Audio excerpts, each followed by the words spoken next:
Have you ever heard something so wild you couldn't help but wonder if you should believe it at all? Today we're unpacking Take It with a Pinch of Salt, an expression that tells us to hold a small measure of skepticism about what we hear or read. Imagine a world where every rumor was taken at face value. Our lives would be a whirlwind of misinformation. So why do we need that tiny pinch of salt? It's because life is full of exaggerations, half-truths, and perspectives that sometimes need a dose of healthy doubt. Now let's break it down. Take it with a pinch of salt isn't about seasoning your food, even though that's where the imagery comes from. Instead, it means to view a piece of information with caution, to question its authenticity and context before accepting it fully. Now, picture yourself scrolling through social media and encountering an unbelievable claim. Instead of jumping in with full conviction, you mentally add a pinch of salt, a reminder to check other sources or simply keep an open mind. This expression, rooted in ancient times when salt was a precious commodity, has evolved to become a metaphor for balancing belief and skepticism.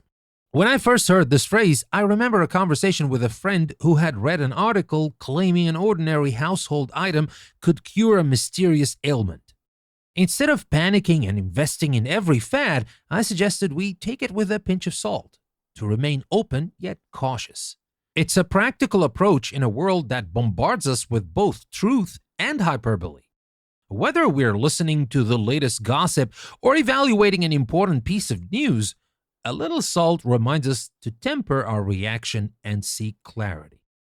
This idea resonates beyond just personal anecdotes. Think about the scientific method.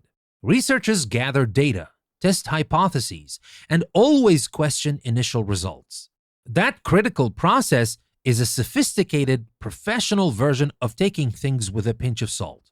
It's also evident in our daily decisions. For instance, when planning a vacation based on travel blogs, a discerning traveler knows that opinions vary widely. One blogger might rave about a hidden gem, while another might caution about pitfalls. By keeping that mental pinch of salt handy, we can appreciate different perspectives without getting swept away by any single narrative. There's beauty in embracing a balanced view. It's not about cynicism or dismissiveness, but about openness to the full spectrum of possibilities. It's like savoring a meal. A pinch of salt can elevate flavors, while too much can ruin the dish.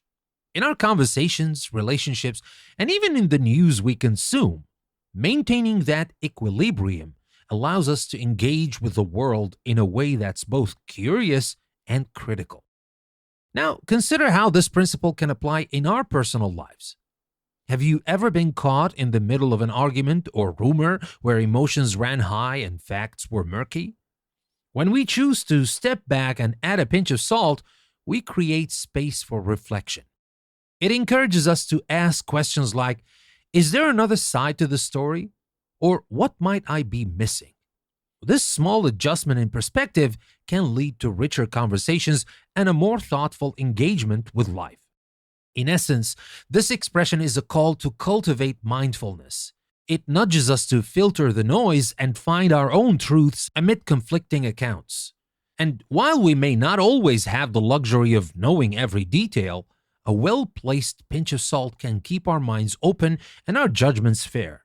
It's an invitation to explore the depth of language and the nuance of our daily interactions. Now, as we wrap up today's exploration of Take It with a Pinch of Salt, I invite you to reflect on a time when a bit of skepticism led you to a more informed decision. What was the story? And how did your cautious approach change the outcome? Now, share your experiences in the comments or on our website. Your story might just inspire someone else to embrace a balanced view. And remember, my friends, if you enjoy these shorts from English Plus Podcast, you will love our longer format episodes on our main podcast. So check out our latest episode on EnglishPlusPodcast.com. That's everything for today. Thank you for listening. I'll see you next time.